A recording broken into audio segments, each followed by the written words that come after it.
एक बार की बात है, राजा अकबर व बीरबल दरबार में बैठे कुछ अहम मामलों पर चर्चा कर रहे थे।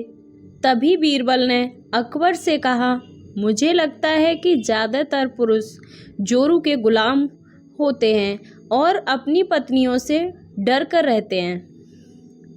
बीरबल की बात राजा को बिल्कुल भी पसंद नहीं आई। उन्होंने इस बात का विरोध किया। इस पर बीरबल भी अपनी बात मनवाने पर अड़ गए। उन्होंने राजा से कहा कि वे अपनी बात को सिद्ध कर सकते हैं, मगर इसके लिए राजा को प्रजा के बीच एक आदेश जारी करना होगा। वह आदेश यह था कि जिस पुरुष के अपनी पत्नी से डरने की बात सामने आएगी, उसे दरबार में एक बकरी जमा करानी होगी।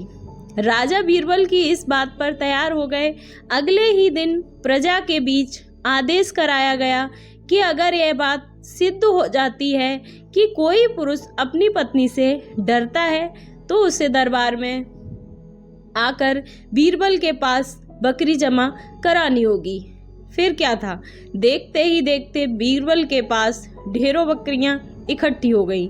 सैकड़ों बकरी महल के बगीचे में घूमने लगी।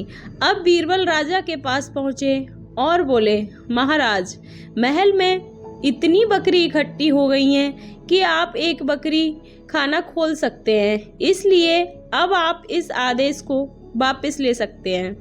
मगर महाराज ने इस बात को गंभीरता से नहीं लिया और महल में बकरियों की संख्या धीरे धीरे भी ज़्यादा बढ़ने लगी। इतनी अधिक बकरियां महल में जमा हो जाने के बाद भी जब राजा अकबर ने बीरबल की बात से सहमत नहीं हुए, तो बीरबल ने अपनी बात सिद्ध करने के लिए एक नया उपाय निकाला। एक दिन बीरबल राजा के पास गए और बोले, महाराज, मैंने सुना है कि पड़ोस के राज्य में एक बहुत ही खूबसूरत राजकुमारी रहती है। अगर आप चाहें तो क्या मैं आपका रिश्ता वहां पक्का कराऊं? यह सुनते ही राजा चौंक उठे और बोले, बीरबल, तुम ये कैसी बात कर रहे हो?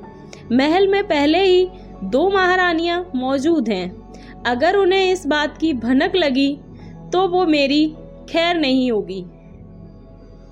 यह सुनकर बीरबल ने तपाक से जवाब दिया, चलिए महाराज, तो फिर आप भी मेरे पास 2 बकरियां जमा करा दीजिए। राजा बीरबल का ऐसा जवाब सुनकर शर्मा गए और उन्होंने अपना आदेश उसी वक्त वापस ले लिया। बातों की चतुराई से हम किसी से भी अपनी बात मनवा सकते हैं। ज़रूरत है तो बस बीरबल की तरह चतुराई से अपना पक्ष रखने की। स्टोरी अच्छी लगी हो तो प्लीज़ वीडियो को लाइक, चैनल को सब्सक्राइब कर लेना। Thank you.